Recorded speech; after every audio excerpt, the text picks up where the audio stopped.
Welcome to Culture Under Fire with Marjorie Waldo, making a case for the arts.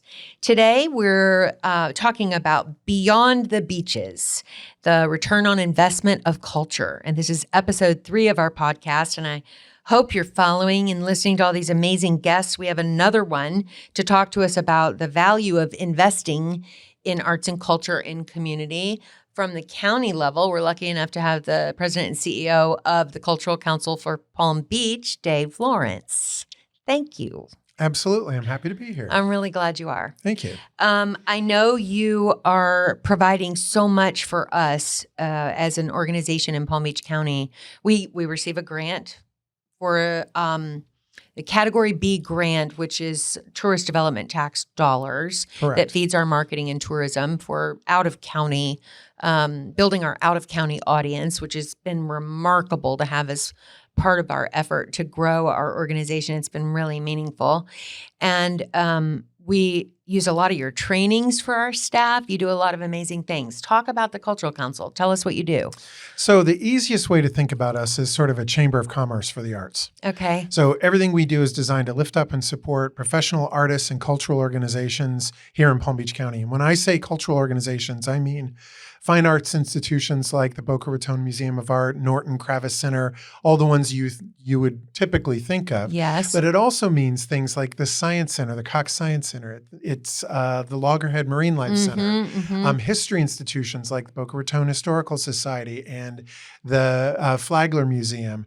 And, you know, all across the spectrum. So we take the very broadest definition of arts and culture, and that's who we support. We're a private 501c3 organization, but we have an official role as the county's local arts agency. So we work in a variety of ways, and everything we do is designed to lift up and support arts and culture here in Palm Beach County.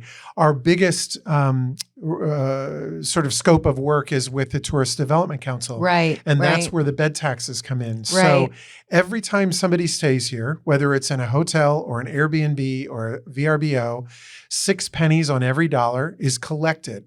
Now, let me stop and say for your great listeners and viewers, this is on visitors only. You know, it's funny you say that because that is a mistake many people, Yes. They did not understand that. They thought that they were the people paying this additional tax. Right. And it's not. It's not. It's on people that are visiting here. And the hotels agreed to And the hotels do that because we help support and promote them. So the money is collected by the county. The TDC then allocates it to its what they call the sister agencies. Of which the Cultural Council is one, Discover the Palm Beaches, which is our destination marketing organization, Palm Beach Sports Commission, and the Film and Television Commission. Then there's also money that goes to the Convention Center and also environmental resource management to help renourish our beaches.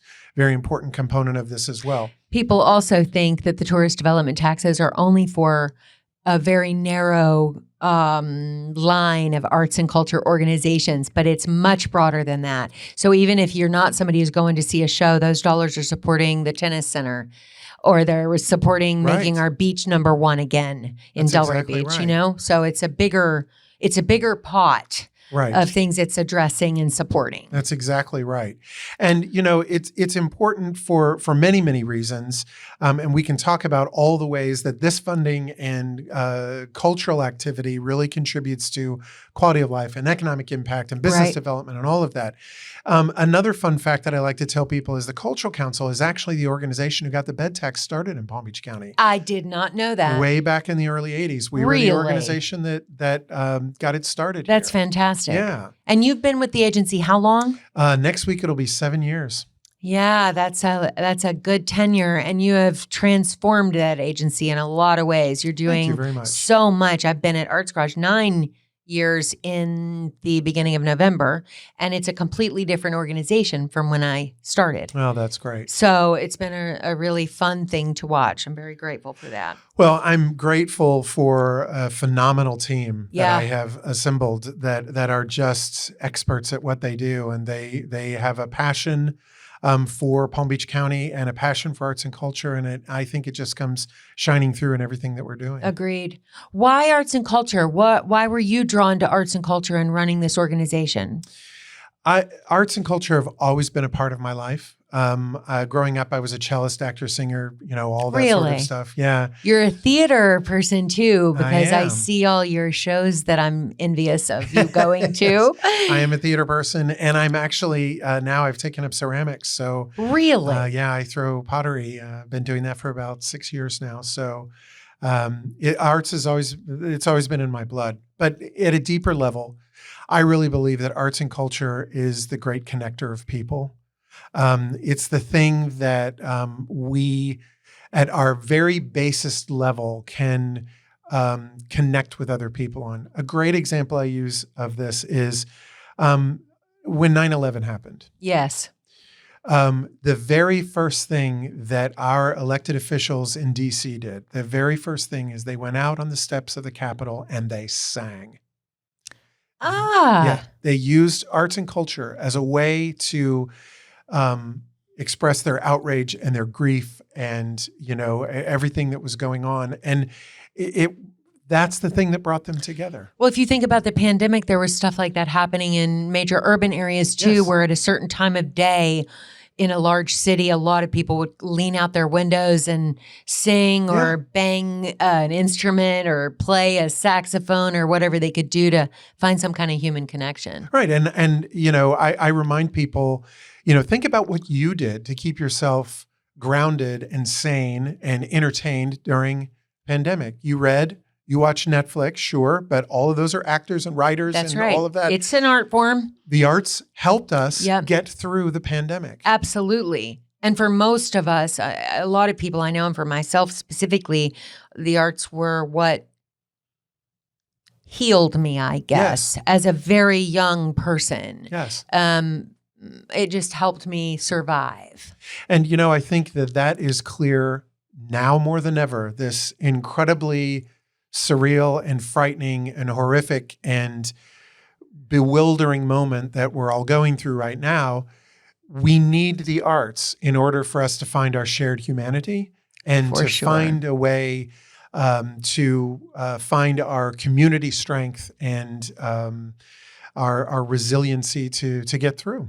And the arts are special because they're unlike most of the other things I'm aware of. They are, in terms of bridging communities, they erase division lines, right? So it doesn't matter whether you're a Republican or a Democrat, whether you're rich or poor, whether you are old or young, whether you are white, black, or brown. None of it matters when you come together for a live or visual arts exhibit, a live performance or visual arts exhibit. It's an opportunity for us to interact, engage with each other in a safe, beautiful way that I think is very healing for the community. Art has a wonderful way of helping us talk about things that might be difficult to talk For about. sure, right? It helps us break down barriers. It helps us be vulnerable. It helps us to understand that it's a safe space to have For conversations. sure. And it allows people to communicate on a deeper level, I think, sort of a soul to soul level. And I know this sounds really touchy feely, but it's true, gosh darn it. It I really think it is too. And I think that it is when whoever is performing or presenting visual art or doing whatever discipline they're involved in, you are not just seeing the experience on the stage or seeing the canvas on the wall. You are seeing that person Mhm. who wrote the music, who's performing the music, who's acting in the play, the playwright who wrote it. You're learning about their ethnicity, their culture, their home life experiences, where they came from, what's important to them. It grows our brains, I think, and helps us see people a little less judgmentally because we can find universal things that we connect to and understand as well. Right. I have such enormous respect for artists. And when I say artists, I mean of Right, all all artistic kinds, yeah. disciplines, dancers, singers, poets, Yep. musicians, Agreed. visual artists, et cetera. But I think we take for granted a lot of times that what they are creating didn't exist before they did it, No. right? They're sharing their vulnerability, their life experience, their communal experience, all of that through a way that other people can understand without sometimes a word even being spoken. Mm-hmm. And that gift that artists give of their creativity and themselves is something that I'm in awe of every single day. I'm with you 100%. And I think it's kind of like having a baby. Like if you you write a play or you write a song or you perform a set of songs, either yours or people that you're interpreting their music, it feels as though there's like in theater, when I was still in theater, there was a post show letdown. Yeah. Where you're living this vibrant thing through the work, and then after it's over, you feel like you've left your baby laying on the stage, Yeah. you know? Yeah. I think it's really meaningful. But it's not just about the touchy-feely stuff, because I think that matters, even if you don't want to call it touchy-feeling, if you want to call it mental health, or you want to call it social interaction and engagement, which we know benefits all of us. They're talking about super agers between 80 and up. One of the things they're finding common between those, quote, super agers is that they're involved socially. Mm-hmm. They might be part of a singing group at their church, or they are playing cards with a group of people that they've known for decades, possibly. I think that social engagement piece can't be downplayed. I think it's really important. Right. But beyond that, what I'd really love to hear you talk about, did I ask you all the things? I think you answered all the things about what you do and what the cultural council does. You're the main chef in the place, and you're stirring all the pots on the stovetop, right? Mm-hmm. How involved in operations are you? Are you like me, where you're still really involved in operations, or? No, my staff really just... They're handling it all. It's really good. Yeah. So I come in from sort of the philosophy, strategy type of level to make sure that, we're going in the right direction. And that your programming and all of the efforts you're making are in alignment with your vision and mission, right? Yeah. But there's so much that the council is involved in. And a lot of people say, well, I've never heard of the Cultural Council. And that's sort of by design. We're really sort of what I would call a business-to-business organization. Our primary constituency are cultural organizations and artists. Now, we do have a phenomenal calendar of events that the public can get to and see thousands of things to do. Right. All that sort of stuff. But basically, we exist to make sure that cultural organizations are thriving and that artists are thriving as well.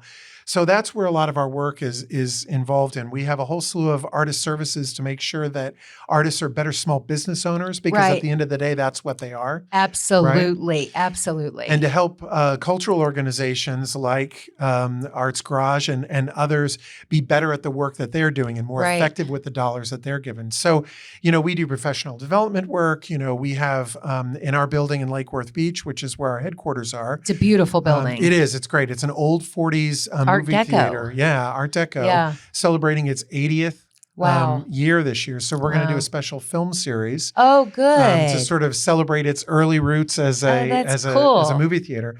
But we do a whole series of exhibitions, visual art exhibitions throughout the year. Stunning exhibitions. Thank you. I've got a wonderful director of artist services and curator named Jessica Ransom, who just does a phenomenal job.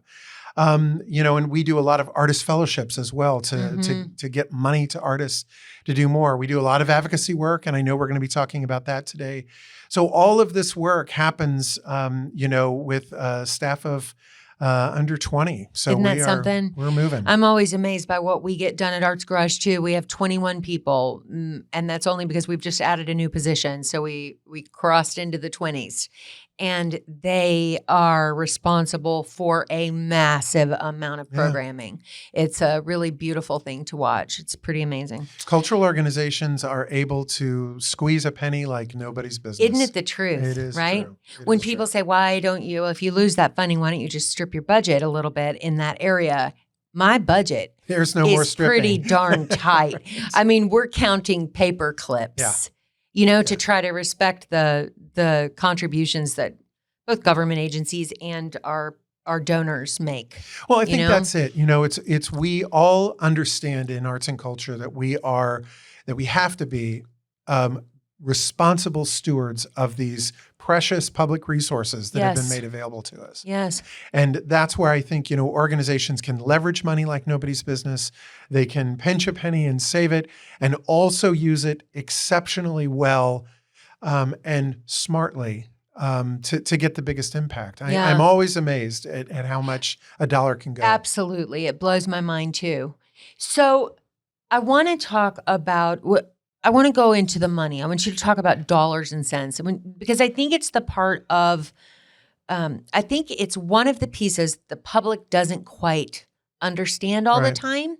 And that I want our listeners to know that we're not just taking and accepting county grants or city grants.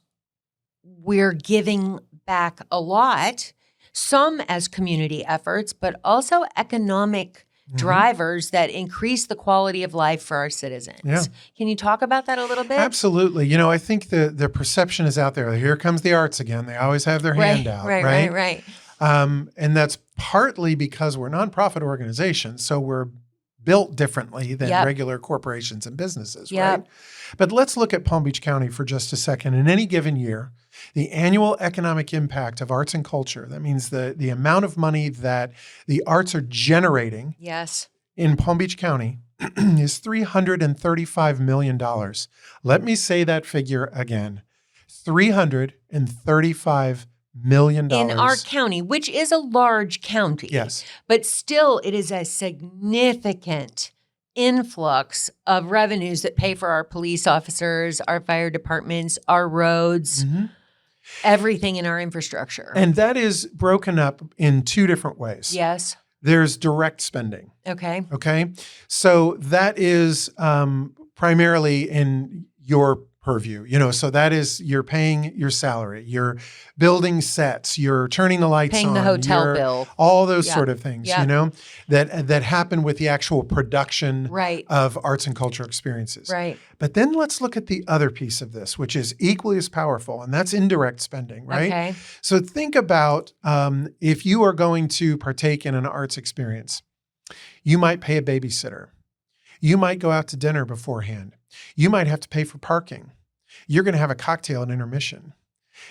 All of those things are also part of this. So I don't think people understand that. They think, okay, ticket sales is economic impact. Yes, and all of that other things that are keeping the restaurants full and the hotels full and all of that stuff and nightlife happening in our cities and communities and the parking fees, particularly at night, that cities are enjoying, come from arts and culture, come from all of the work that our institutions are doing here in Palm Beach County. Not to mention driving people who want to visit here for holidays or who want to move here because of a vibrant cultural scene. Right. If you look at South Florida as a whole, but just look at Palm Beach County and what people have to choose from if they decide to live here is unbelievable.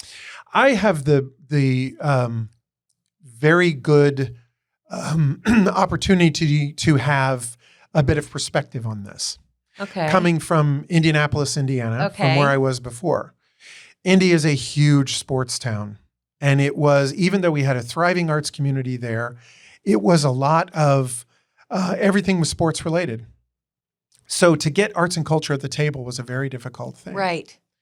And coming down here and seeing the wealth of cultural institutions we have here and the incredible facilities and the phenomenal artistry across all disciplines and the understanding, even from our elected officials here in Palm Beach County, about the importance of arts and culture. Right. To driving not only just our quality of life, but tourism. Right. Helping business development. Absolutely. Helping reduce crime and enhance streetscapes and all of those things. Education, as you talked about earlier, arts and wellness programs. These are all things that arts and culture provide back to our communities. And so when we talk about the economic impact, that is just one piece of it. And we are so fortunate here in Palm Beach County that people get it in a way that I didn't see when I was living in Indianapolis. It's true. I think each region has a different perspective on what that brings. And I think, like in South Florida, we're so compacted. Yeah. A micro version of a larger city, you know, where you can clearly see the theater district in New York, or I think it really does help drive people to the community, does things far beyond the economic piece. But I think the economic piece, it's easy for, like, I've been speaking in front of the city commission during public comment in Delray for the last couple of months to try to make sure that the city of Delray is aware of what Arts Garage brings to the city. Yes. In every way, economically and other things. And I was at the commission meeting last night, and I talked primarily about the free programming we provide for members of our community. If you look at studies that have been done on the impact of arts on children or on elderly people or on any age person, you know that access to the arts is really important regardless of how big your paycheck is, right? So we do school field trips, we do free gallery exhibits, we do a senior series, an artist in residence series where community members who may not be able to afford a ticket that night can come see an open rehearsal, or they can come to, they can take their child to a summer camp that would cost them a couple of $1,000s, and they get it through fundraising, kindness of donors. Pay for their child to attend. And it's a wonderful gift to the community. I think a lot of our agencies are doing that. Absolutely. You know, and I think we're very blessed to live in paradise, right? Agreed. Palm trees and blue skies. Exactly. And that is, for the most part, the first thing that people think about and why they come down here. But they have to have other stuff to do. And that's where arts and culture can really play a role. But what also happens is the arts and cultural sector provides so much to the people that live here. You know, we might have all of these great, facilities and all of this great stuff happening during season, but that's year round. We have that too. There are always activities that are happening in libraries and parks and churches and community centers, free activities and all of the things, and festivals and all of those ways that residents can benefit from arts and culture too. For sure. Yeah, our focus at times is on that visitor spend and getting those dollars in. But I think it's important for all of us to realize what arts and culture does to our quality of life. For sure. For us living here and to have all of the options that we have on any given day. People move here for vibrant communities. Right. The beaches are beautiful.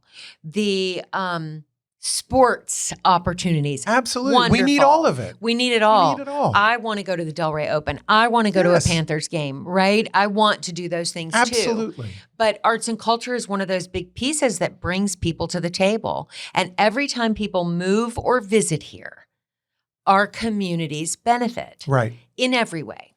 Well, here's the thing. So there's study after study that talks about the importance of cultural tourists. Those tourists that are coming here specifically for an arts and cultural experience. Okay. Right? They spend more and stay longer. Really? Study after study shows that. So we know that those are the best kind of tourists to have come in, and so that's why another thing, we can have all of the phenomenal hotels and restaurants and all of that stuff, and those are all great things to have, but we need arts and culture too to sort of give it that secret sauce, that extra special ingredient. You're giving them, you can go to the beach during the day, and then you can drive down to Miami. If you come to Delray, go to the beach, drive down to Miami, see a Panthers game, come back and spend a couple of nights watching shows at Arts Garage, take a tour at the Spady Museum, drive up to West Palm and do a show at the Kravis. Is just so much for people to enjoy that it's pretty impressive. Another great figure. Yes. Out of that $335 million, $52 million is returned to the county and to local coffers in terms of tax revenue. So when they're out to dinner on those meals that they're having before they come to the theater, and sales tax and all the other taxes that are charged on those things, we're actually returning money back to our elected officials through county and city, coffers to help our communities. Yeah. Yeah. So additionally, all of the benefits, there's actually money coming back in. We're generating more income for our communities as well. So from your position at the Cultural Council, talking to me, running and operating a nonprofit, multidisciplinary arts organization in Delray Beach, what's the best way to tell our story? What do our followers, our subscribers need to know? What's important for them to do to make sure that these things remain present in our towns and our county? That's a great question. We just had a a session that we hosted Monday morning with in partnership with Discover the Palm Beaches. We did it in the Maltz Jupiter Theater, and it was on community engagement. And this notion of authenticity came up. And I think what you need to tell is be authentic. Tell your authentic story about who you are, who you're serving, what you're trying to do, and provide those authentic services. You have great visual art exhibitions and performances there and all of that highlight Palm Beach County-based artists as well as those from around the country and all of that. But there's always a point of view. There's always it's a safe space to be. And Absolutely. I think that's the kind of thing that I think is critical. People come here for the beaches and all that, but I think travelers want an authentic experience. They want to get the flavor of what's Delray really about. Right. Where can I hear some great live music? Right. And what I tell people is go to the Arts Garage. They've Right. got great stuff going on there. And you can wear cargo shorts and a Come as you are. faded T-shirt That's and right. see a world-class jazz musician. It's a That's pretty cool space. But most of the organizations in Palm Beach County are so incredibly accessible. Mhm. They make things available to people from different tax brackets, if you will, and they're really high quality entertainment, world-class entertainment. I think what we all fight in the arts is this notion that you have to know something. I have to know something about visual art, or I can't go to the Norton. Right. Or, I don't know anything about Right. music, so I can't go hear Palm Beach Symphony. That's not true. No. You The can go to exposure an is the experience, best. bringing your whole self to it, and whatever your reaction is out of that is perfectly valid. That's your reaction That's right. and your experience. So what we all have to do is continue to tell those stories. If you want a sort of dressed up, buttoned up experience, we've got those too. Right. We've got those Right. opportunities. If you just want to come in and listen to some great blues music, Yes. we got that too, Right. Right. And you are only required to bring yourself to those experiences. That's right. That's And- right. And you come out, I think, from each one of those experiences different. I think it fundamentally changes you. I think it rewires your brain a little bit. There's, even if you don't like a genre of music, live performance can't be beat. Right. That interaction between It's performer and audience is passion on the Yeah. stage. And even if you are not a fan of that genre and your wife is or your husband is or your son is or whatever, you can still really admire the talent that's on the stage. right. Right. It's a pretty amazing thing that we have what we have in Palm Beach County. It's phenomenal. It's phenomenal, right? It really is. So the return on investment is broad, and it's not just monetary in nature. It's much broader than that and much more wide-reaching and benefits everyone, including the locals. Right. I think that people understand money Yes, in they terms do. of that. So we always, the sort of go-to is economic impact of the arts. Right. But then we also have to talk about, you mentioned earlier about educating young minds and how important the arts are to Yes. that, right? Yes. And not only just in math and those sort of things, but also in developing social relationships. That's right. That's part of school, right? That's right. Self-discipline.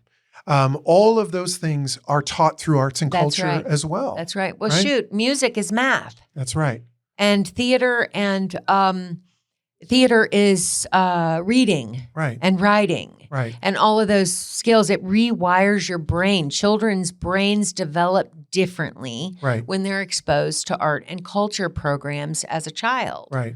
But it's also self-discipline. It's also self-expression. Yes. It's also interpersonal relationships. Our summer camp, we always have at least 2 or 3 kids whose parents found out about it and forced them to attend the camp.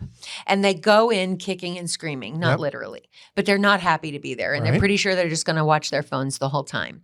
Those are the kids that want to speak out the most at the talk back at the final performance because they say they made new friends and they figured out how to collaborate on writing a play. And it's pretty amazing to hear them talk. Right.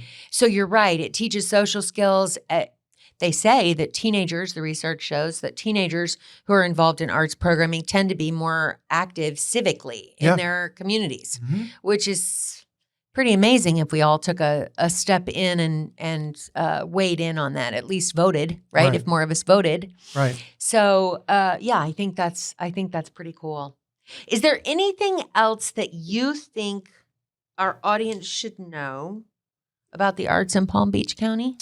Well, we are working with our tourism partners right now on an incredibly exciting tourism master plan that is really going to look at destination development for the next 20 years here in Palm Beach County. So a really far look into the future of what does the county need? What do we have that we need to tweak or support more? What are either additional resources or ways that we can deploy our resources more strategically to make sure that tourism is a thriving economy and that also helps our quality of life for our residents as well? Right. So we've done a whole series there were surveys and focus groups and visioning sessions and all of that this past summer. And we're working with a consulting team and they're pulling all of that information together. And we hope that by, first quarter of next year that the master plan is going to be ready for everyone to take a look at. That's really exciting. Yeah. And again, I think it's something that we can all look at and say, we're very fortunate to live in Palm Beach County for all the reasons we talked about. Yeah. And we're also very fortunate that we have this bed tax. Yes. That we're not paying. That's right. That helps develop all of this. That's right. To make sure that I can continue to go to Arts Garage and see those great performances. And go to the beach and not have. And all of those things. And go to the Delray Open and go to the baseball game and all of it. Right. I mean, there is a cornhole tournament. They're like this professional cornholers. The Sports Commission brought them into the convention center. There's wakeboarding things out of Hokulili Park. So, I mean, whatever pickleball, which when it first became popular, I couldn't figure out what that I should think that's really a sport. But now when I see it being played, I'm like, okay, I should probably learn. Yeah, I love the sound of that racket. Yeah. So we need all of it in Palm Beach County to be a well-rounded destination, a well-rounded community where we all want to live, work, and play, right? And we are fortunate that we have that in Palm Beach County. Well, and you look at what happened in the pandemic, and people in northern states or Midwest states that are significantly colder in the winter discovered they were trapped indoors. They couldn't eat out because there was no outdoor seating. They were really feeling isolated. And I don't know how many, I don't have a number, but a lot of people have moved to South Florida to be able to live more outdoors, to be able to engage in art, culture, beaches, everything in a beautiful paradise, right? Well, and our bed taxes have skyrocketed since the pandemic. Florida was one of the first places to reopen, and everybody wanted to escape that cold weather, and they came to Florida, and they thought, my gosh, Palm Beach County is where it's at. So, we're very fortunate that those bed taxes have continued to grow. Yes. And I think that's a testament to all the work we're doing and everything that's happening. And, I think that we are moving beyond this notion, and I hope that your listeners understand that when we talk about tourism promotion, it's not just advertising. We're really talking about destination development. We're talking about, the facilities and the infrastructure and the events and the people, places, and things all of it that make this a great place. So it's easy to say, oh yeah, tourism is just ads in newspapers and that sort of stuff. Right. No.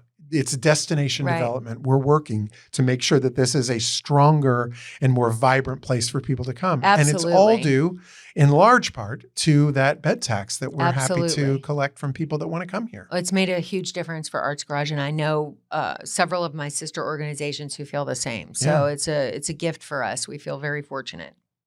All right, so we have hit the sweet spot, and I'm going to wrap it up. I want to thank you so much for coming and talking to me today, Dave. Really, thank you. It's my pleasure. And I want to ask the listeners if you will follow us, subscribe to the podcast on your favorite platform.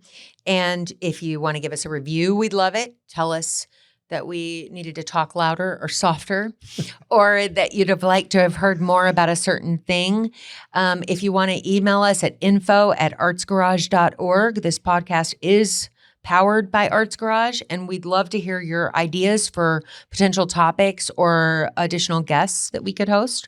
So I hope you will listen in again, and I'll see you soon. Thanks, Dave.